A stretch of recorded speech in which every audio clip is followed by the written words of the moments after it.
ഒരു കാമിഷിബായ് കഥ. ആരെങ്കിലും കേട്ടിട്ടുണ്ടോ കാമിഷിബായ്? ഒരിടത്തൊരിടത്ത് ഒരു കുഞ്ഞി കുരുവി ഉണ്ടായി. ഒരു ദിവസം ആ കുരുവി ഒരു പ്രതിസന്ധിയിൽ പെട്ടു. ഈ കുഞ്ഞിക്കുരുവിയുടെ കഥ അവതരിപ്പിക്കുന്നത് ആരാണെന്ന് അറിയണ്ടേ? Shrimati Neena Girish. Get lit 2020-21 most motivating librarian award ലഭിച്ചിട്ടുള്ള നീന ഒരു സ്കൂൾ ലൈബ്രറിയൻ ആയിട്ട് പ്രവർത്തനം ആരംഭിച്ചു. പിന്നീട് കഥാകൃത്തും പോഡ്കാസ്റ്ററും ഒക്കെ ആയി മാറി. സ്കൂൾ ലൈബ്രറിയൻ എന്ന നിലയിൽ പ്രൈമറി തലം മുതൽ വായനാ സംസ്കാരം കുട്ടികളിൽ വളർത്തിയെടുക്കാൻ വളരെ സുപ്രധാനമായ പങ്ക് വഹിച്ചിട്ടുള്ള ആളാണ് നീന ഗിരീഷ്. തുണ്ടുണി എന്ന കഥയുമായി ശ്രീമതി നീന ഗിരീഷ്. ഒരുപാട് നന്ദി സിക്ക. അപ്പൊ ഞാൻ തുടങ്ങാണ്.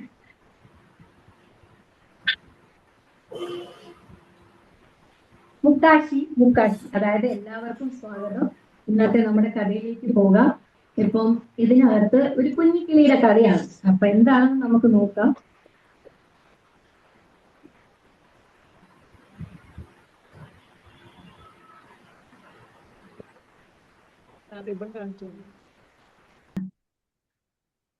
വലിയൊരു കൊട്ടാരം. ആ കൊട്ടാരത്തിൽ ഒരു വലിയ സിംഹാസനവും ആ സിംഹാസനത്തിൽ ഒരു വലിയ രാജാവ്. അതേ രാജകൊട്ടാരത്തിന്റെ മറ്റൊരു ഭാഗത്ത് ഒരു ചെറിയ കൃഷിയിടം, ചെറിയ പച്ചക്കറി തോട്ടം. അവിടെ താമസിക്കുന്നു നമ്മുടെ തുണി, അതായത് തൂണി എന്നെല്ലാവരും സ്നേഹത്തോടെ വിളിക്കുന്നു. തൂണിക്ക് ഏറ്റവും ഇഷ്ടം നമ്മുടെ വഴുതനയുടെ ചെടിയിലിരിക്കാനാണ്. അവിടെ നിന്ന് ഇതിലെ കാണും പോലെ തുണി പാട്ട് പാടാനും പ്രകൃതി ആസ്വദിക്കാനും അങ്ങനെയൊക്കെയായിരുന്നു തൂണിയുടെ ഒരു സ്വഭാവം. വളരെ ചിരിയും കളിയും അതുപോലെ സംഗീതത്തെ സ്നേഹിച്ച ഒരു പക്ഷിയായിരുന്നു. അങ്ങനെ ഒരു ദിവസം എന്ത് പറ്റി, എങ്ങനെയോ ഒരു മുള്ള് തൂണിയുടെ താഴെ കൊണ്ടു. എന്നിട്ട് എന്തായി, തൂണി കണ്ടോ വലിയൊരു പൊള്ളൽ. ആ പൊള്ളൽ ഒരുപാട് വേദന ഉണ്ടാക്കി തുണിയുടെ കാലിൽ. അയ്യോ എന്റെ കാല്, ഞാനിനി എന്ത് ചെയ്യും, എന്ത് ചെയ്യും, എനിക്ക് കൊണ്ട് അലകാനും വയ്യ, പറക്കാനും വയ്യ. അങ്ങനെ സങ്കടത്തോടെ തുണി നടന്നപ്പോ അതാ നമ്മുടെ മുയൽ, ബുദ്ധിമാനായ മുയലാണ്. മുയൽ പോയി പറഞ്ഞു, തുണി നിന്നെ രക്ഷിക്കാൻ ഒരാൾക്കേ കഴിയും, കുടിവെട്ടുകാരൻ. പക്ഷേ ഏതെങ്കിലും ഒരു കുടിവെട്ടുകാരനല്ല, നമ്മുടെ വലിയ രാജാവിന്റെ വലിയ കുടിവെട്ടുകാരൻ. അയാൾക്ക് മാത്രമേ നിന്നെ രക്ഷിക്കാൻ പറ്റുള്ളൂ. അവസാനം തൂണി മുയൽ പറഞ്ഞതനുസരിച്ച് മുടിവെട്ടുകാരൻ്റെ അടുത്ത് പോയി. മുടിവെട്ടുകാരാ, എന്റെ കാലിലെ മുള്ളു ഒന്ന് മാറ്റി തരാമോ? എനിക്ക് പറക്കാനും കഴിയില്ല, നടക്കാനും കഴിയില്ല. മുടിവെട്ടുകാരനാകട്ടെ, ചെറിയ വിധി എന്നോടാണോ നീ ചോദിക്കുന്നത്? ഓടുന്നത് ആട്ടി പായിച്ചു. തൂണിക്ക് വല്ലാതെ സങ്കടമാണ്. ചെറിയ കിളിയായാൽ എന്താ, ജീവി അല്ലാതാവോ? എങ്ങനെ ആട്ടിപ്പായിക്കാൻ തോന്നി? അങ്ങനെ തോന്നി അവസാനം രാജാവിന്റെ അടുത്ത് ചെന്നു. എന്നിട്ട് പറഞ്ഞു, കാല് കാണിച്ചിട്ട് പറഞ്ഞു, രാജാവേ എന്റെ കാല് കണ്ടോ? ഈ പൊള്ളൽ എന്നെ ഒരുപാട് വേദന എടുക്കുന്നു. നിങ്ങളുടെ മുടിവെട്ടുകാരനാണെങ്കിൽ ഇത് ഇളക്കി മാറ്റാൻ കൂട്ടാക്കുന്നില്ല. രാജാവ് അദ്ദേഹത്തിനെ വിളിച്ച് ഒന്ന് പറയണം, എന്നെ ഒന്ന് സഹായിക്കാൻ. രാജാവാകട്ടെ ചിരിച്ചത്, നമ്മുടെ രാജ്യത്തെ നമ്മുടെ മുടിവെട്ടുകാരൻ ഈ പൊള്ളൽ മാറ്റാണ്. കടന്നു പോകി, നിനക്ക് ഇവിടെയൊന്നും ഒരു സ്ഥാനമില്ല. രാജാവ് മാട്ടിപ്പാലിച്ചു. തുണിക്കല്ലോ ഒരുപാട് ദോഷമാണ്. രാജ്യം ഭരിക്കുന്ന രാജാവ്, പ്രജകളുടെ ക്ഷേമം അന്വേഷിക്കുന്ന രാജാവ്, ഞാനൊരു ചെറിയ കുട്ടിയായതുകൊണ്ട് മാത്രം എന്നെ ആട്ടിപ്പാലിച്ചു. ഇത് ശരിയായ കാര്യമല്ലല്ലോ. പിന്നെ ആരുണ്ട് നമുക്ക് വേണ്ടി ഒന്ന് നിൽക്കാൻ? തുണി ഇത് വിടാൻ തീരുമാനിച്ചില്ല. എനിക്ക് ഈ അന്യായം സഹിക്കാൻ പറ്റില്ല, ഇതിന് ഞാൻ പരിഹാരം കണ്ടേ അടങ്ങും. അങ്ങനെ തുണി പോയി തന്റെ ഉറ്റ സുഹൃത്ത് ആരാധന നമ്മുടെ എന്റെ എന്നിട്ട് പറഞ്ഞു, ഞാൻ ആ രാജാവിന്റെ അടുത്ത് പോയി, എന്റെ കാല് കണ്ടോ, വേദന സഹിക്കാൻ വയ്യ. രാജാവിനോടും രാജാവിന്റെ മുടിവെട്ടുകാരനോടും ഒന്ന് സഹായിക്കാൻ പറഞ്ഞു. രണ്ടാളും എന്നെ ആട്ടിപ്പായിച്ചു. നീയും എന്നെ പോലെ ഒരു ചെറിയ ജീവിയല്ലേ, നാളെ നമ്മുടെ ഗതി ഇതല്ലേ, ഇതിനെന്തെങ്കിലും ചെയ്യണ്ടേ? ഒരു കാര്യം ചെയ്യാമോ? എന്റെ സുഹൃത്തല്ലേ നീ, ഒന്ന് പോയി ആ രാജാവിന്റെ ആ വലിയ സിംഹാസനം കടിച്ചു നോക്കി കളയാമോ നീ? ഓ, ഇനി പറഞ്ഞു, രാജാവിന്റെ സിംഹാസനമോ? ഒയ്യോ ടൂണി, അങ്ങനെയൊന്നും പാടില്ല, എന്നെ കൊണ്ട് പറ്റില്ല, അവനെ കൂട്ടിലാക്കൂ, പിന്നെ എനിക്ക് ഇങ്ങനെ ജീവിക്കാനും പറ്റില്ല. അതുകൊണ്ട് ഞാൻ വേറെ എന്ത് സഹായം വേണമെങ്കിൽ ചെയ്യാം, ഇത് മാത്രം എന്നോട് പറയരുത്. ടോണി അവിടെ നിന്ന് പോയി, കാരണം എനിയും സഹായിക്കില്ലെന്ന്. അവസാനം ടോണി പറന്നെത്തി തന്റെ അടുത്ത സുഹൃത്തായ മോ പശുവിന്റെ, എന്നിട്ട് പറഞ്ഞു, മോ മോ മോ ആട്ടെ, ഇപ്പൊ വന്നതേ ഉള്ളൂ, പുല്ലൊക്കെ കഴിച്ചിട്ട് ഇരിക്ക. ആരാ അത്? മോ, ഞാനാ. ഈ ശബ്ദം കേട്ടിട്ട് ടൂണി മാറിയുണ്ടല്ലോ. ടൂണി, നീയാണോ? ആ, വാ വരൂ, എന്തെങ്കിലും വേണോ? വിശപ്പുണ്ടോ? എനിക്ക് വിശപ്പില്ല, എനിക്ക് ആരും നോക്കൂ, ഈ പള്ളം നോക്കൂ, എനിക്ക് വേദന സഹിക്കാൻ പറ്റുന്നില്ല, എന്നെ ഒന്ന് സഹായിക്കൂ. ഞാൻ ടൂണി കഥ പറയാൻ തുടങ്ങി. ഞാൻ മുടിവെട്ടുകാരുടെ അടുത്ത് പോയി, രാജാവിന്റെ അടുത്ത് പോയി, എലിയെടുത്ത് പോയി, ആരും എന്നെ സഹായിക്കുന്നില്ല. എനിക്ക് ഒരു സഹായം ചെയ്യുമോ? നീ ചെന്ന് ആ എലിയുടെ മണത്തിൽ പോയി അതിനെ കാല് കൊണ്ട് ചവിട്ടി വെതിച്ച് അടച്ചു വരും. ആ എലി പുറത്തിറങ്ങി. എന്താ ഇത്? ഇത് ശരിയല്ല, ഇത് ഞാൻ ചെയ്യില്ല. അത് മാത്രമല്ല, ഇപ്പൊ ഞാൻ ട്രാഫിക് ഡ്യൂട്ടി കഴിഞ്ഞ് വന്നിരുന്നതേ ഉള്ളൂ, എനിക്ക് ഇനി എവിടെയും പോകാനുള്ള ശക്തിയില്ല, എന്നോട് ക്ഷമിക്കും. അങ്ങനെയൊരു വലിയ വിഷമമാണ്. നിങ്ങളോട് കൂട്ടുകൂടുക. നീ പോയി നേരെ അടുത്ത നാൽക്കാലി, അതായത് നമ്മുടെ നായയുടെ, എന്നിട്ട് പിന്നെയും അതുപോലെ കഥ പറഞ്ഞു. നായ പറഞ്ഞു, ടൂണി, എന്താ നിന്റെ പ്രശ്നം?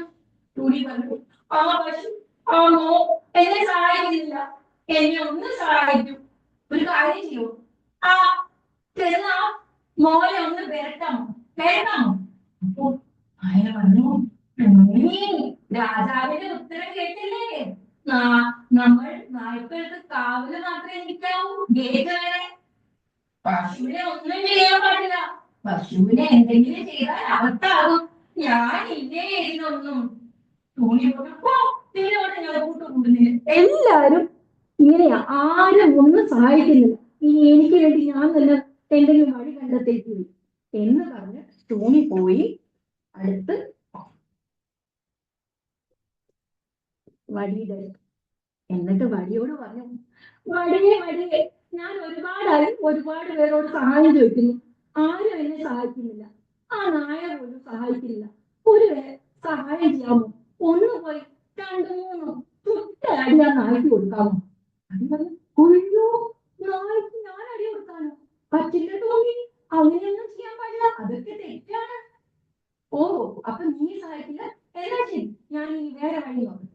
അങ്ങനെ അതാ പോയപ്പോ അവിടെ തീയെ കണ്ടു. തീയോട് പറഞ്ഞു, നീ എങ്കിലും എന്നെ ഒന്ന് സഹായിക്കും, ആരും എന്നെ സഹായിക്കുന്നില്ല, എനിക്കൊരു ഉപകാരം വേണം. ആ തടി നായ്ക്ക് അടി കൊടുക്കാൻ നിഷേധിച്ചു, ഒന്ന് പോയ തടി കത്തിച്ച് കളയാമോ? അത്ര ദോഷത്തോടെയാണ് ടൂണി സംസാരിച്ചത്. നീ പറഞ്ഞു, എന്റെ പൊന്നു ടൂണി, എനിക്കിതൊന്നും പറ്റില്ല, ആദ്യമേ ചൂട് കൂടിയിരിക്കുക, എനിക്ക് പറ്റില്ല, ഞാൻ ഇനി ഒന്നും ചെയ്യില്ല. അവസാനം ടൂണി അവിടെ നിന്ന് സങ്കടത്തോടെ പോയി നേരെ നമ്മുടെ കടലിനോട് പറഞ്ഞു, തന്റെ കഥയെല്ലാം പറഞ്ഞു, തുടക്കം തൊട്ടുള്ളത്. എന്നിട്ട് കടലിനോട് പറഞ്ഞു, ദാ ഇപ്പം തീയും എന്നെ സഹായിക്കുന്നില്ല, കടൽ വിചാരിച്ചാൽ തീ അണയ്ക്കാലോ, വെള്ളം വിചാരിച്ചാൽ തീ അണയ്ക്കാലോ, എന്നെ ഒന്ന് സഹായിക്കും, പോയി ആ തീ അണച്ചിടും, എന്തിനാ ഇങ്ങനെയുള്ള തീ ഉപയോഗത്തിനില്ലെങ്കിൽ? കടൽ പറഞ്ഞു, ടോമി, ഗ്ലോബൽ വാർമിംഗ് കണ്ടോ, കടലിന്റെ വെള്ളത്തിന്റെ അളവ് കൂടി വരുക, എനിക്കൊന്നും അനങ്ങാൻ പോലും പറ്റുന്നില്ല, ഈ ഇരുന്നിടത്തുനിന്ന് എനിക്ക് അനങ്ങാൻ പറ്റുന്നില്ല, ഞാനിത് തീ അണയ്ക്കാൻ, ഞാൻ എന്നെ തന്നെ എങ്ങനെ കുറയ്ക്കാം എന്ന് നോക്കിക്കൊണ്ടിരിക്കുകയാണ്. ടോമിക്ക് സങ്കടം. ഓ, എല്ലാവരും ഒരേപോലെ. അവസാനം ടോണി പോയി ആനയുടെ അടുത്ത്, ആനയെങ്കിലും സഹായിക്കുമെന്ന് വിചാരിച്ച ആനയോട് പറഞ്ഞു, ആന എന്നെ ഒന്ന് സഹായിക്കൂ. തന്റെ കഥകളൊക്കെ പറഞ്ഞു കഴിഞ്ഞു. എന്നിട്ട് ആനയോട് പറഞ്ഞു, ആ ആ കടലിന്റെ അടുത്ത് പോയിട്ട് ആ കടൽ ആ തുമ്പിക്കൈ കൊണ്ട് ആ വെള്ളം മുഴുവൻ വെച്ചിട്ട് കുടിക്കോ. എന്നിട്ട് എങ്ങനെ വേണം എനിക്ക് പാഠം പഠിക്കാൻ. ആനയാകട്ടെ പറഞ്ഞു, "ടൂണി, എന്താ ഈ പറയുന്നത്? ഇപ്പോഴാണ് ഞാൻ കുറച്ച് വെള്ളം കുടിച്ചത്, വയറ് നിറഞ്ഞു. കടലിൽ കുടിക്കാനോ? ഒരു രക്ഷയുമില്ല. വേറെ എന്തെങ്കിലും ഉണ്ടെങ്കിൽ പറയും." ടൂണി അവസാനം പറഞ്ഞു, "ഉം, ഓ, നിങ്ങൾ എന്റെ കൂട്ടുകാരനല്ല, ആരും എന്നെ സഹായിക്കുന്നില്ല, ഒരു കുഞ്ഞു കിളിയായി തന്നെ എല്ലാവരും അതുപോലെ പെരുമാറുന്നു." അതാ അപ്പം മേളിൽ ശബ്ദം. ടൂണി അത് കൂട്ടാക്കില്ല. ടൂണി അവസാനം സങ്കടത്തോടെ ഒരിടത്ത് ഇങ്ങനെ ഇരുന്നപ്പോ ഒരു കുഞ്ഞി കൊതുക് കൂട്ടത്തോടെ ടൂണിയുടെ അടുത്ത് വന്നു. "ടൂണി, എന്താ? ഞാൻ സഹായിക്കട്ടെ? ഞങ്ങൾ കേട്ടു നീ പറഞ്ഞ കഥയല്ല, ഞങ്ങൾ സഹായിക്കട്ടെ." ടൂണി ഒരു നിമിഷം തന്റെ വേദന മറന്നു. എന്നിട്ട് എന്താ പറഞ്ഞെന്നറിയോ? "കുഞ്ഞി കൊതുക്, നിങ്ങൾ ആരും സഹായിക്കുമോ? വലിയ വലിയ മൃഗങ്ങളും തടിയും തീയും ഒക്കെ നിഷേധിച്ചു നിങ്ങൾ എന്നെ സഹായിക്കുന്നു. നിങ്ങൾ ഇത്ര ചെറിയൊരു ഇതല്ലേ?" അപ്പം കൊതു പറഞ്ഞു, "ടൂണി, നീയും അതേ ഇതാ ചെയ്യുന്നത്, തെറ്റാ കാണിക്കുന്നത്. നീ ഒരു ചെറിയ പക്ഷിയായോണ്ട് എല്ലാരും നിന്നെ ആട്ടിപ്പായിച്ചു. ഇപ്പൊ നീ അവരോട് കാണിക്കുന്നതോ." ടൂണി ഒരു നിമിഷം ആലോചിച്ചു. എന്നിട്ട് വിചാരിച്ചു, ശരിയാണല്ലോ, ഞാൻ എന്നെ കളിയാക്കിയവരെ ഒരു പാഠം പഠിപ്പിക്കാൻ തീരുമാനിച്ച ഞാൻ തന്നെ ഈ ചെറിയ കൊതുകളോട് അങ്ങനെ പറ്റി. ടൂണി എന്നെ തെറ്റ് തിരുത്തി. എന്നിട്ട് പറഞ്ഞു, "ക്ഷമിക്കൂ കൂട്ടുകാരൻ, ഞാൻ ഒരുപാട് വേദനയിലാണ്, എനിക്ക് വേദന സഹിക്കാൻ പറ്റുന്നില്ല, എന്നോട് കൊടുക്കൂ, ഞാൻ അത് പറയാൻ പാടില്ല. എന്നാ വാ, നമുക്ക് ഇവർക്കൊക്കെ ഒരു പാഠം പഠിക്കാം." അങ്ങനെ കൊതുകും ടൂണിയും എല്ലാം ചെന്നു. ദാ ഒരു പറ്റും കൊതുക് ആനയുടെ അടുത്ത് വന്നപ്പോ ആന, "അയ്യോ, കടിക്കല്ലേ കടിക്കല്ലേ, മലേറിയ വേണ്ട, എനിക്ക് മലേറിയ പിടിക്കും, എനിക്ക് വേണ്ട, ഞാൻ പോയി കടലിലെ കുടിക്കാം." കടലിന്റെ അടുത്ത് ചെന്നപ്പോ കടലാകട്ടെ, "അയ്യോ, എന്റെ വെള്ളം വറ്റിക്കരുതേ, ഞാൻ പോയി തീ അണയ്ക്കാം." തീ പറഞ്ഞു, "എന്നെ അണയ്ക്കരുതേ, ഞാൻ പോയി വിറകിനെ കത്തിക്കാം." വിറക് പറഞ്ഞു, "വേണ്ട, ഞാൻ നായെ അടിക്കാം." അവസാനം ഈ ഓട്ടത്തിന്റെ ഇടയില് നമ്മുടെ എലി എത്തി രാജാവിന്റെ അടുത്ത്. രാജാവിന് മനസ്സിലായി, എലി വന്നാൽ എല്ലാവർക്കും അറിയാം എന്താവും. അവസാനം രാജാവൻ, "അയ്യോ, ആരും ഒന്നും ചെയ്യരുത്, എന്റെ സിംഹാസനം എനിക്ക് ഏറ്റവും പ്രിയപ്പെട്ടതാണ്, എനിക്ക് മനസ്സിലായി എന്റെ തെറ്റ്." എന്നിട്ട് രാജാവ് വിളിച്ചു നമ്മുടെ മുടിവെട്ടുകാരനെ. "ആരെവിടെ? വിളിക്കൂ." മുടിവെട്ടുകാരൻ വന്നു. ടൂണിയുടെ കാലിലെ ആ പൊള്ളല് മുറിച്ചു മാറ്റി. എന്ത് സന്തോഷത്തോടെ മൂന്ന് പേരും അവിടെ ഇരുന്ന് അവരുടെ തെറ്റ് മനസ്സിലാക്കി. അങ്ങനെ ടൂണിക്ക് നടന്ന അന്യായത്തിന് എന്തെന്നാ ചോദിക്കണേ?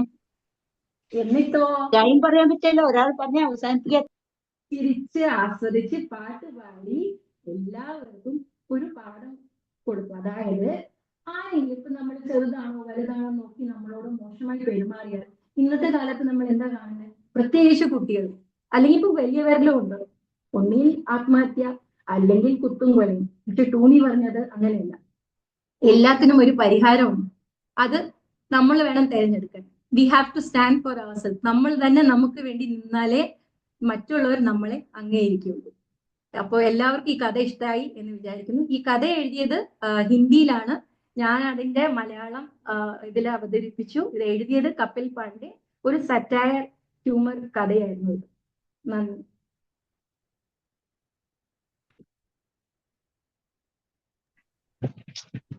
വളരെ വ്യത്യസ്തമായ ഒരു അവതരണ രീതി Neena. Over to the audience. Neena, കുറച്ച് ഓഡിയോ ഒത്തിരി ബുദ്ധിമുട്ടുണ്ടായിരുന്നു കേൾക്കാനായിട്ട്. പക്ഷെ അത് ചിത്രങ്ങളുള്ളത് കാരണം നന്നായിട്ട് ഫോളോ ചെയ്യാൻ പറ്റി. ആദ്യമായിട്ടാണ് കടലാസില് കമിഷിബായി അവതരിപ്പിക്കുന്നത്. അപ്പൊ നമുക്ക് അതിനെപ്പറ്റി ഒന്ന് പറയാമോ നീന? തുടക്കത്തിൽ രണ്ട് ഇങ്ങനെ അതെന്തായിരുന്നു അത്? And you said something. ഇത് ക്ലാപ്പേഴ്സിനാണ്. അപ്പൊ ജാപ്പനീസില് ഞാൻ ആ പ്രൊനൗൺസ് ചെയ്യുന്ന ശരിയാണെന്നല്ല, മുക്കാഷി എന്ന് പറഞ്ഞിട്ട് ഇതിങ്ങനെ 1, 2 അങ്ങനെ 3 ബീറ്റ് അടിച്ചിട്ടാണ് ഇത് തുടങ്ങുന്നത്. അത് കഴിഞ്ഞിട്ട് it's like attracting audience attention. Okay, അതിന് വേണ്ടിയിട്ടാ ശബ്ദം ഉണ്ടാക്കിയ ആൾക്കാരെ അടുത്തേക്ക് വിളിക്കാൻ വേണ്ടിയിട്ടാണ്. എന്നിട്ട് ഇത് വന്നിട്ട് ഇതിനെ ബുട്ടായി എന്നാണ് പറയുന്നത്. അപ്പം ഇത് ബുട്ടായി എന്ന് പറയുമ്പോൾ ഇതിനെ തുറന്നത് നമ്മുടെ ഈ തിയേറ്റർ പോലെ സ്റ്റോറി കാർഡ്സ് യൂസ് ചെയ്തിട്ട്, അതായത് പണ്ട് ജപ്പാനില് സൈക്കിളിൽ പോയിരുന്ന ആൾക്കാര് ഇപ്പം ഓരോ കുട്ടികൾക്കും വലിയവർക്കും എന്തെങ്കിലും ഒരു ഇൻഫർമേഷൻ കൊടുക്കാനുണ്ടെങ്കിൽ ഇതുപോലെ അവര് ബോക്സിനകത്ത് കാർഡ്സ് യൂസ് ചെയ്ത് അങ്ങനെയാണ് മെസ്സേജ് കൺവേ ചെയ്തിരുന്നത്. ശരി. അപ്പോൾ ഇന്ന് ഇപ്പൊ നമ്മുടെ ഓറൽ സ്റ്റോറി ടെല്ലിംഗ് നമ്മൾ ചെയ്യുമ്പോഴും നമ്മൾ വിഷ്വലൈസ് ചെയ്യുന്നു. അപ്പൊ ഈ സ്റ്റോറി കാർഡ്സ് വഴി ഇതിനകത്ത് വാക്കുകളില്ല. അപ്പൊ സ്റ്റോറി കാർഡ്സ് വഴി നമുക്ക് ഒരു സ്റ്റോറിയുടെ തന്നെ പല വേർഷൻസും പലർക്കും നെയ്തെടുക്കാം. അപ്പൊ അങ്ങനെ ഒരു കോൺസെപ്റ്റ് പ്രത്യേകിച്ച് നമ്മുടെ കുട്ടികളായാലും നമ്മളിപ്പം അഡൽട്സ് ആണെങ്കിലും നമ്മളും എവിടെയോ കുട്ടികളാണ് എപ്പോഴും. അപ്പം നമുക്കായാലും ആ ഒരു വിഷ്വലൈസേഷനും തന്നെ കാർഡ്സ് കാണുമ്പോൾ അങ്ങനെ. അപ്പൊ അതുകൊണ്ട് ഞാനിതൊന്ന് ശ്രമിക്കാൻ നോക്കും. പിന്നെ ഈ സൂമിന്റെ ഒരു ഇത് കാരണം ആ ഓഡിയോ ബ്രേക്ക് വരുന്നുണ്ട്, അത് സെറ്റിങ്സിന്റെ. ഈ ചിത്രങ്ങളൊക്കെ നല്ല ഭംഗിയുണ്ട്, അത് നല്ല പടങ്ങളെല്ലാം. അല്ല, ഒരു ഗരിമ ഗോയൽ എന്ന് പറഞ്ഞിട്ട് ഒരു ഇല്ലസ്ട്രേഷൻ ആർട്ടിസ്റ്റ്, അവരെ കൊണ്ട് ഇല്ലസ്ട്രേറ്റ് ചെയ്തതാണ് അല്ലെ. നല്ല ഭംഗിയുള്ള ചിത്രങ്ങൾ, നല്ല കുട്ടികൾക്ക് പറഞ്ഞു കൊടുക്കാൻ പറ്റിയൊരു മീഡിയമാണ്, പ്രത്യേകിച്ച് ഇങ്ങനത്തെ കഥകളാവുമ്പോൾ. അതില് ഒരു എനിക്ക് തോന്നുന്നു ഒരു സിനിമയുടെ ഒക്കെ പ്രാചീന വേർഷൻ അല്ലേ. അതെ, നമ്മുടെ ഈ ബംഗാൾ സൈഡിലൊക്കെ മറ്റേ സൈക്കിളിൽ മറ്റേ ഇതില്ലേ, മറ്റേ ഒരു ഇങ്ങനെ ഇതുപോലെ അകത്ത് നോക്കുമ്പോ ബോക്സിനകത്തൂടെ സൈക്കിളിൽ കൊണ്ടുപോയി ബയോസ്കോപ്പ് എന്തായാലും പറയാ. അതെ അതെ. സ്കൂളിൽ ഇതേപോലെ വേറെ ഉണ്ടാക്കി വെച്ചിട്ടുണ്ടോ, ഇതേപോലെ സ്റ്റോറീസ് എക്സ്പ്ലെയിൻ ചെയ്ത് കൊടുക്കാൻ കുട്ടികൾക്ക്? ഇതിപ്പോ ഞാൻ സ്കൂള് വിട്ടു, ഇപ്പൊ ഞാനിത് ആദ്യമായിട്ട് ചെയ്തതാണ്. പക്ഷെ സ്കൂളിൽ അതിനു മുന്നേ ഞങ്ങൾ അല്ലാതെ ചെയ്തിട്ടുണ്ട്. ഈ ബോക്സിന്റെ കാർഡ്സ്, സ്റ്റോറി കാർഡ്സ് ക്രിയേറ്റ് ചെയ്തിട്ടുണ്ട്. കുട്ടികളുടെ ക്രിയേറ്റിവിറ്റി ഡെവലപ്പ് ചെയ്യാനും കുട്ടികൾക്ക് തന്നെ വരയ്ക്കുകയും ചെയ്യാമല്ലോ അല്ലെ, ഇങ്ങനെ ഒരു ബോക്സ് ഉണ്ടെങ്കിലേ. KG തൊട്ട് ഈ പ്രൈമറി കുട്ടികൾക്കൊക്കെ നല്ല ഇൻട്രസ്റ്റിംഗ് ആയിരിക്കും ഇത് ഇങ്ങനെ കാണുമ്പോ. അതെ, ഇപ്പൊ എല്ലാ കുട്ടികളും മുന്നേ വരില്ല സംസാരിക്കാൻ.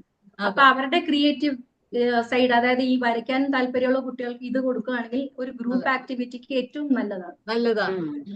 ഓരോ സീൻ കൊടുത്താ, സീൻ ബൈ സീൻ കൊടുത്താ അവസാനം ഒരു സ്റ്റോറി ഉണ്ടാക്കി എടുക്കാതിരുന്നത് വളരെ നന്നായിരുന്നു. നല്ലതായിരുന്നു. Thank you Neena.